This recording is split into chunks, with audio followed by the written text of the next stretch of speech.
Ah oui, faut que je vous dise. Anakin, il est devenu... Nom de Zeus, c'est bien ce que je craignais. Dark Vador. Hein? Oh, tout est remis dans l'ordre alors. Hein? Qu'est-ce que vous voulez dire? Eh bien, c'est simple. Anakin devait devenir Dark Vador. Ce changement aurait pu créer un paradoxe temporel dont l'issue engendrerait une réaction en chaîne qui pourrait déchirer le tissu même du continuum espace-temps, provoquant ainsi la destruction totale de l'univers. Hypothèse des plus pessimistes, je te l'accorde, le cataclysme aurait pu être plus localisé et affecter uniquement la galaxie. Bah ça, je suis presque rassuré. Oui, bien entendu. Par conséquent, l'histoire du film n'a pas été modifiée, Marty. Dis donc, Doc, par hasard, vous pensez que ce truc pourrait nous aider?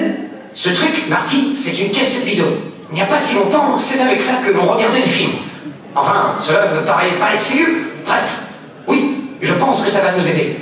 Nous sommes bloqués dans une faille spatio-cinématographique, et si cette cassette est la base du problème, je devrais pouvoir en tirer une solution.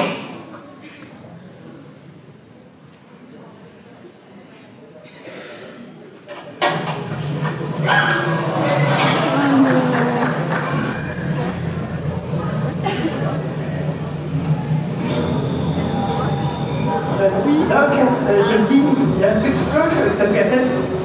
J'ai mis la vidéo dans le magnétoscope et dans la télé, des trucs bizarres. Marty, c'est formidable. On est peut-être en présence d'un phénomène paranormal de 4e catégorie. Une entité transcendant l'espace-temps. Tu te rends compte, Marty? Mais non, qu'on s'en fiche de l'espace-temps, je veux juste pas mourir dans 7 jours. Marty, regarde. Une entité spectrale interdimensionnelle est en train de franchir la barrière physique.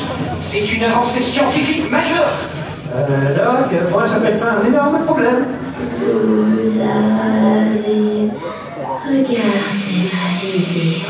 Oh non, c'est plus... lui, il adore les VHS, moi je suis plus Netflix. Fascinant. Dites-moi, jeune fille, comment fonctionne votre projection? Une distorsion quantique? Un champ magnétique inversé? Quoi? Comment parvenez-vous à sortir de cet écran cathodique? C'est une révolution technologique? Je suis une malédiction. C'est vrai que tu fais flipper, mais là, Doc, c'est encore plus bizarre que toi. Une malédiction? Mais c'est dépassé. Il faut moderniser votre approche. Et c'est tout, partout. Vous savez qu'un simple sèche-cheveux pourrait régler votre problème de frisson? Mais taisez-vous! Je suis une malédiction. Je suis là pour tous vous tuer. Et je vais pas attendre 7 jours, j'ai mon rendez-vous pour mon épilation. Ah non, mais tu sais, t'es pas obligé de faire ça, hein. C'est pas ta faute si on t'a noyé, si t'es dégueu, que t'as les dents pourries. Mais avec de l'amour, tu peux changer. Mais oui, je connais pas les molécules de la malédiction, mais plein d'études ont démontré que l'amour fait par les cœurs. Oh, merci du fond du cœur. Votre amour a conjuré le sort. Je ne tuerai plus maintenant. C'est vrai? Non! Je me foutais de votre gueule! Je vais vous tuer! Non, là, stop, c'est trop, je craque. Vous allez me tuer? Vraiment? Vraiment? C'est ça mon karma. Je passe des années à me tuer à la tâche, à essayer d'être un homme respectable, à me perfectionner, à me prouver à moi-même que je suis un gagnant, et au final, c'est une gamine de film d'horreur qui sort d'une télé qui va m'achever? Non, non et non, pas aujourd'hui ma grande. Tu veux jouer à j'ai un brochine de l'enfer et je fais peur? Très bien, mais écoute-moi bien, parce que je vais te dire un truc que personne ne t'a jamais dit depuis que tu fais ton petit numéro d'épouvante. Tu n'es pas aussi effrayante que tu le crois. Oui, tu m'as bien entendu. Oh non, une fille trempée avec des cheveux sales qui marche en crabe et qui sort d'une télé? Pouf! Tu veux savoir ce qui fait vraiment peur, Samara? Les impôts, le trou de la sécu, le fait que j'aurais pas de retraite, le serveur quand je dis que je vais prendre encore 5 minutes pour choisir. Ça, c'est de la vraie terreur. Et puis franchement, ton truc de 7 jours, c'est censé être une menace? 7 days, comme si moi j'avais le luxe de savoir où je serais dans 7 jours. Je pourrais être mort d'une crise cardiaque d'ici là.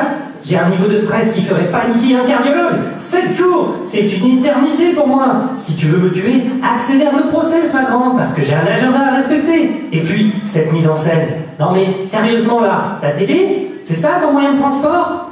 Et ma pauvre, on est en 2025. Tout le monde est sur Netflix et Prime Video. Personne ne regarde encore des VHS. Faut évoluer avec son temps, ma belle. Aujourd'hui, si tu veux hanter les gens, t'envoies un mail anonyme avec forward, malédiction ancestrale. Ça, c'est une vraie menace. Et ça tourne partout, c'est nécessaire. Mais tu te rends compte des dégâts que tu fais? C'est une scène de luxe. Tu sais combien de Mangasure a payé pour cette scène? un rein et une partie de mon âme. Alors si tu comptes rester ici, va chercher une foutue serpillière, parce que moi, j'en ai déjà assez de nettoyage à faire dans ma vie. Bon, voilà. Maintenant, c'est dit, vas-y, fais ton truc, tu vois, achève-moi, mets fin à cette mascarade, qu'on en finisse. Non mais là, tu m'as bloqué. En plus, tu as raison. La télé, c'est un cœur. Bah, dans ce cas-là, tu pourrais faire des TikTok. TikTok. Je vais danser et tuer en même temps. Génial. Marty, on vient de révolutionner l'industrie de la terreur. Ah, dis donc, Doc, c'était intense. Croisement entre entité maléfique et influenceur. J'ai hâte de voir ces stats. Oh, j'en peux plus, Doc, vous me fatiguez. Abonnez-vous, sinon, je viendrai vous chercher. Doc, je crois qu'on est foutu.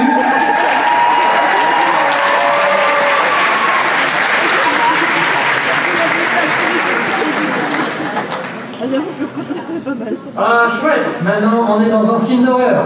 Faut qu'on soit maudit par une gamine avec des cheveux de paille mouillés. Ne t'inquiète pas, Marty, ça pourrait être pire. Elle pourrait être fan de Twilight et te harceler pour que tu regardes toute la saga avec elle. Comment vous connaissez Twilight? Mais tout le monde connaît. C'est justement le grand schéma de la vie. Tout le monde dans la salle connaît. Je suis sûr que 90% des gens dans la salle sont déjà moqués, mais ont quand même vu toute la saga. C'est mathématique. Pour être honnête, Doc, je me mange du vampire de la facette. Hein.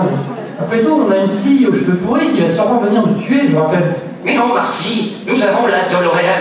Il nous suffit de fuir ce monde et de trouver nos réponses ailleurs. Alors, déguerpissons avant qu'elle ne revienne. Effectivement, quand la science ne peut plus nous aider, il suffit alors de chercher un peu de magie.